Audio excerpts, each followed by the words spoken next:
नमस्कार दोस्तों, आपका स्वागत है आपके अपने YouTube channel A to Z E Pathshala में। आज मेरे साथ में आप UP triple S C PET exam के लिए प्रैक्टिस सेट नंबर 6 करेंगे। इसमें आप UP triple S C PET के लिए इम्पोर्टेंट क्वेश्चन 30 देखेंगे, जो कि जीएस से आपके सिलेबस से आए हुए क्वेश्चन हैं। ठीक, इसमें सारे क्वेश्चन देखेंगे, आप इनको ज़रूर अच्छे से सॉल्व करिएगा। आप लोग पहले अपने आप से करिएगा, उसके बाद में इसका सोल्यूशन देख लीजिएगा। आप इसको आप किसी भी तरीके से देख सकते हैं, चाहे फास्ट करके देख लीजिए, लेकिन देख जरूर लीजिएगा पूरा वीडियो। फास्ट करके देख लीजिए, चाहे तो आप बड़ा बड़ा के देख लीजिएगा कि एक क्वेश्चन हो जाता है, उस तरह से भी किसी भी तरीके से, लेकिन ये आपका बेनिफिट होगा इससे, इसलिए मैं आपको कह रहा हूँ ये। आगे देखते हैं, चलते हैं, शुरू करते हैं। हम अपना पहला क्वेश्चन देखेंगे प्रैक्टिस सेट नंबर 6 का। पहला क्वेश्चन है हमारा, निम्नलिखित युद्धों को नीचे दिए गए कूट के आधार पर कालानुक्रम में व्यवस्थित कीजिए। इनमें हमें बताना है कौन सा युद्ध किस क्रम में हुआ है। पहले जो होगा वो सबसे पहले आएगा, बाद में जो होगा वो बाद में आएगा। तो इस तरह से हमें देखना है। सबसे पहले धर्मत, बहादुरपुर, खजुआ और सामूगढ़, ये हमारे युद्ध के नाम दे रखे हैं। इसमें हम जानते हैं सबसे पहले कौन सा हुआ था। सबसे पहले हुआ था बहादुरपुर, ये हुआ था 24 फरवरी 1658 में। उसके बाद कौन सा होता है, उसके बाद होता है धर्मत का युद्ध, यह हुआ था 15 अप्रैल 1658 में। फिर उसके बाद में अगला आता है वो सामूगढ़ का होता है। सामूगढ़ का कब होता है, 29 मई को, 29 मई 1658 में। फिर उसके बाद में आखिरी हमारा आता है खजुआ का युद्ध, यह होता है 5 जनवरी 1659 में। ये हो गया। ठीक, तो इस क्रम में हमें लगा देना है इसको। तो इस तरह से हो गया हमारा। सबसे पहले आएगा 2 नंबर, फिर आएगा 1 नंबर, फिर आएगा 4 नंबर, फिर आएगा 3 नंबर। ये हो गया हमारा डी आंसर, सही हो जाएगा। अगला देखेंगे, इन चीज़ों को याद रखिएगा। फिर आगे देखेंगे हम, दूसरा क्वेश्चन है हमारा, निम्नलिखित में से किस मध्यकालीन शासक ने सार्वजनिक वितरण प्रणाली प्रारंभ की थी। अलाउद्दीन खिलजी ने, या फिर बलबन ने, या फिर फिरोज शाह तुगलक ने, या फिर मोहम्मद बिन तुगलक ने। सार्वजनिक वितरण प्रणाली याद रखिएगा आप लोग।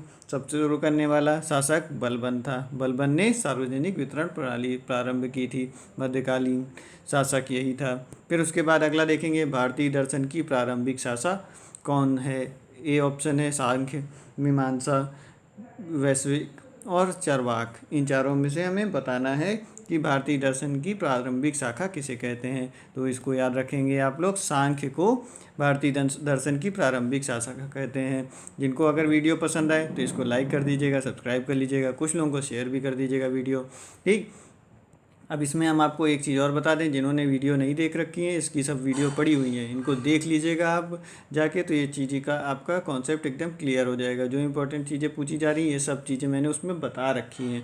ये भी क्वेश्चन बताया हुआ है, ये भी बताया हुआ है, ये भी बताया हुआ है, इससे ऊपर भी ये बताया हुआ है। आप देखेंगे वीडियो, आप देखेंगे कि उसमें से ही ये सारे क्वेश्चन आ रहे हैं। आप कोई भी, आप कहीं से भी प्रैक्टिस सेट उठा के कर लीजिए। अगर वो सिलेबस का है तो सिलेबस में जो चीज़ें मैंने बता रखी हैं, तो वो चीज़ें आपको उसमें से मिल जाएंगी। चौहदड़ों के उत्खनन का निर्देशन किसने किया था, ये भी बताया हुआ क्वेश्चन है आपका। ये हो गया हमारा। इसमें 4 ऑप्शन है, जॉन मार्शल ने, J.H. मैके ने, R.E.M. व्हीलर ने, R.L. स्टाइनले। इसमें हमारे J.H. मैकेले ने चौहदड़ों का उत्खनन का निर्देशन किया था, ये याद रखिएगा आप लोग। फिर 1935 के भारत सरकार के अधिनियम के संदर्भ में निम्नलिखित कथनों पर विचार करना है हमें। अधिनियम के अनुसार गवर्नर के प्रांतों में द्वैध शासन का उन्मूलन कर दिया गया तथा प्रांतीय स्वायत्तता आरंभ की गई। समस्त प्रांतीय विधानमंडल केवल एक सदन में थे, जिसको विधानसभा कहते थे। 2 ऑप्शन हैं हमारे पास, इनमें से हमें बताना है कि उपर्युक्त में से कौन सा सही है, यह बताना है। तो इसमें केवल एक सही है, ये गलत है। तो हमारा आंसर क्या हो जाएगा, ए नंबर आंसर हो जाएगा, केवल एक। याद रखिएगा कि 1935 के भारत सरकार अधिनियम के द्वारा गवर्नर के प्रांतों में द्वैध शासन का उन्मूलन कर दिया गया और प्रांतीय स्वायत्तता आरंभ की गई थी। तो यह सही होगा। फिर आगे देखेंगे 7वां क्वेश्चन हमारा क्या है। एग्जाम में भी आप लगातार इसी तरह से क्वेश्चन करते जाएंगे। 10-15 मिनट ही आपको देने हैं इन 30 क्वेश्चन के लिए, तभी आप जो है मैथ में और रीजनिंग में और सारी चीज़ में आप अपना समय दे पाएंगे, जिससे आपके अच्छे मार्क्स आए। नंबर आपके 60, 65, 70 जितने मैक्सिमम ला सकते हैं, 80 उतने मैक्सिमम लाइए। ये मत सोचिएगा कि नहीं हम इतने तक में मेरा कट ऑफ निकल जाएगा। आपने कहीं से सुन लिया कि हाँ इतना कट ऑफ निकल जाएगा, इतना कट ऑफ हो जाएगा, इतना तो हमारे लिए आ रहे हैं, नहीं। ये मेरी राय मानिए कि आप ऐसा कुछ भी मत करिएगा, ऐसा कुछ भी मत सोचिएगा। आप सिर्फ ये सोचिए कि आपको मैक्सिमम से मैक्सिमम नंबर लाना है। आप टॉप कर जाएंगे तो आपको कोई नहीं भगाएगा। ऐसा नहीं होगा कि आपको टॉप कर गए हैं तो आपको कोई भगाया दे रहा है, आप जब कट ऑफ के नंबर लाए हैं तभी आपको रखे जाएंगे, नहीं। आप टॉप करेंगे तो वो आपके लिए अच्छा है, आपको कॉन्फिडेंस बढ़ेगा और हमेशा के लिए फ़ायदेमंद करेगा वो। आपको फॉरवर्ड ब्लॉक के संस्थापक का नाम बताना है हमें, जयप्रकाश नारायण या फिर CR डे, मोतीलाल नेहरू या सुभाष चंद्र बोस। इसमें से हमारा आंसर नंबर हो जाएगा डी। फॉरवर्ड ब्लॉक के संस्थापक सुभाष चंद्र बोस थे। फिर अगला क्वेश्चन है हमारा, बारदोली सत्याग्रह का नेतृत्व किसने किया था? सरदार वल्लभ भाई पटेल या फिर महात्मा गांधी ने या फिर अगला है विठुल भाई जे पटेल ने या महादेव देसाई ने। इसमें से हमें बताना है कि कौन सा ऑप्शन सही होगा। इसमें हमारा सरदार वल्लभ भाई पटेल ने बारदोली सत्याग्रह का नेतृत्व किया था। इस चीज़ को अच्छे से याद रखिएगा, ये बहुत बार पूछा जाता है। क्वेश्चन 1928 में हुआ था बारदोली सत्याग्रह। कभी आपसे पूछा जाएगा बारदोली सत्याग्रह का सन कौन सा था, उसके बाद में कभी जो है ये पूछा जा सकता है आपसे। तो इसका किया था सरदार वल्लभ भाई पटेल ने। फिर उसके बाद निम्नलिखित नेताओं में से कौन एक स्वदेशी के समर्थक थे? अरबिंदो घोष, फिरोज शाह मेहता, दादा भाई नौरोजी या फिर सुभाष चंद्र बोस। इनमें से हमें बताना है कि स्वदेशी के समर्थक कौन थे। इसमें हमारे स्वदेशी के समर्थक अरबिंदो घोष, यह स्वदेशी के समर्थक थे। ठीक, ये हो गया। इसके बाद आगे बढ़ते हैं, 10वां क्वेश्चन देखते हैं। 10वां, निम्नलिखित को सुमेलित कीजिए, नीचे दिए गए कूट में सही उत्तर का चयन कीजिए। राजा राम मोहन राय तत्वबोधिनी सभा। फिर आगे देखते हैं क्या क्या चीज़ें दे रखी हैं, उसी हिसाब से हम मिलाएंगे। इधर साइड में मिलेगा, वो ज़रा बगल में। फिर उसके बाद में दे रखा है देवेंद्र नाथ टैगोर, विवेकानंद और आत्माराम पांडुरंग। इधर हमें दे रखा है रामकृष्ण मिशन, प्रार्थना समाज और आत्मीय सभा। इसमें आपको सभी को ये पता होगा जहाँ तक उम्मीद है कि स्वामी विवेकानंद ने रामकृष्ण मिशन की स्थापना की थी और फिर आत्माराम पांडुरंग ने प्रार्थना समाज की स्थापना की थी और देवेंद्रनाथ टैगोर ने, इधर वाला जो ऑप्शन था इसको इधर पहुँचाते हैं,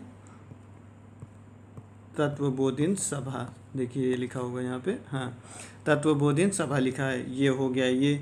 और राजा राम मोहन राय, इनका हो गया आत्मीय सभा। इन्होंने जो आत्मीय सभा का किया था वो 1815 में, और तत्वबोधिनी सभा ये हुआ था 1839 में।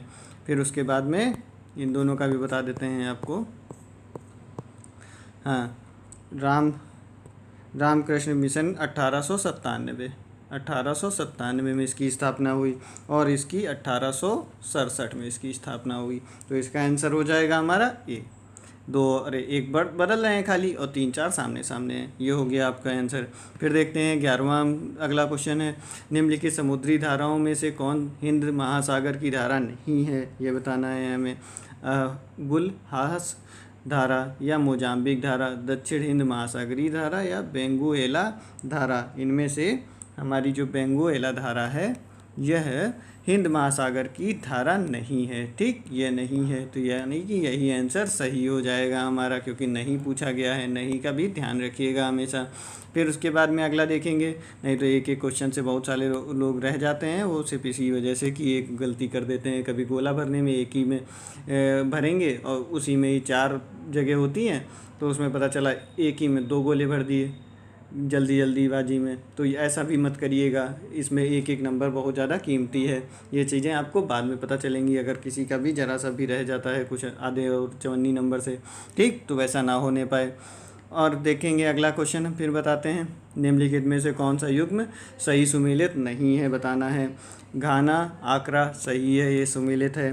फिर उसके बाद केन्या नैरोबी सही है, ये भी सुमेलित सही है। नामीबिया विंडहाक एकदम सही है ये भी, लेकिन जो है नाइजीरिया है ये गलत है, इसमें सुमेलित नहीं होगी। इसकी जो है यहाँ पर ये इसकी राजधानी नहीं है, इसकी राजधानी होगी अबूजा। अबूजा अबूजा है इसकी राजधानी। ठीक, ये हो गया। फिर अगला क्वेश्चन देखेंगे, इन चीज़ों को याद रखिएगा अच्छे से। फिर आगे देखते हैं 13वां क्वेश्चन हमारा क्या है। 13वां क्वेश्चन है, काली कपास वाली मृदाएं वर्षाहीन खेती के लिए आदर्श हैं।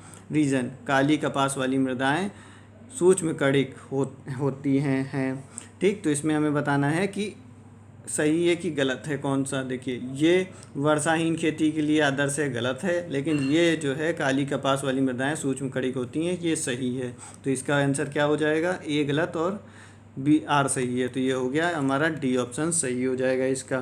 फिर चलते हैं आगे बढ़ते हैं, अगला क्वेश्चन देखते हैं हम बड़े आराम से।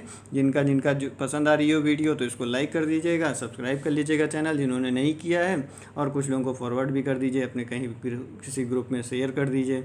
जम्मू श्रीनगर राजमार्ग पर जवाहर सुरंग संबंधित है किससे, पीर पंजाल श्रेणी से, काराकोरम श्रेणी से, जास्कर श्रेणी से, या फिर त्रिकूट श्रेणी से। इसको याद रखिएगा कि जम्मू श्रीनगर राजमार्ग जवाहर सुरंग संबंधित है पीर पंजाल श्रेणी से। ये एकदम बार बार क्वेश्चन पूछा जाता है ये वाला, तो पीर पंजाल श्रेणी से हो गया। फिर देखेंगे, भारत के किस राज्य में महिला साक्षरता दर न्यूनतम है, ये पूछा गया है हमसे। इसमें हमारे ऑप्शन है बिहार, उड़ीसा, राजस्थान और जम्मू कश्मीर। इसमें आप लोग जो है अंधी भी लगा के आएंगे तो बिहार लगा के आएंगे, सबसे ज़्यादा लोग जिनको नहीं भी पता होगा वो भी इसमें बिहार ही लगा के आएंगे, ऑप्शन ऐसे दे दिए हैं। चलिए फिर आगे देखते हैं, अगला बढ़ते हैं। भारत में मुद्रा करेंसी की आंशिक परिवर्तनीयता का अर्थ है हमारा बाजार शक्तियों द्वारा निर्धारित पूर्ण स्वतंत्र विनिमय दर, भुगतान संतुलन के चालू खाते पर परिवर्तनीयता, भुगतान संतुलन के पूंजी खाते पर परिवर्तनीयता, या फिर भारतीय रिजर्व बैंक की अनुमति के द्वारा ही परिवर्तनीयता। इसमें भुगतान करेंसी का आंशिक परिवर्तनीय का अर्थ होता है भुगतान संतुलन के चालू खाते पर परिवर्तनीयता। इसका आंसर नंबर बी हो जाएगा। फिर आगे बढ़ते हैं हम, भारत में निर्धनता के स्तर का आकलन किया जाता है। विभिन्न राज्यों के प्रति व्यक्ति आय के आधार पर निर्धनता बताई जाती है, या फिर परिवार की औसत आय के आधार पर होती है, या परिवार के उपभोग व्यय के आधार पर होती है, या फिर देश के मलिन बस्तियों की जनसंख्या के आधार पर होती नहीं। इसमें परिवार के उपभोग व्यय के आधार पर होती है कि कितनी इनकी खर्चा करने की शक्ति है, उसके स्तर पर निर्धनता के स्तर का आकलन किया जाता है। हो गया इसका नंबर सी हो गया। चलिए अब आगे बढ़ते हैं, अगला देखेंगे, इस चीज़ को याद रखिएगा।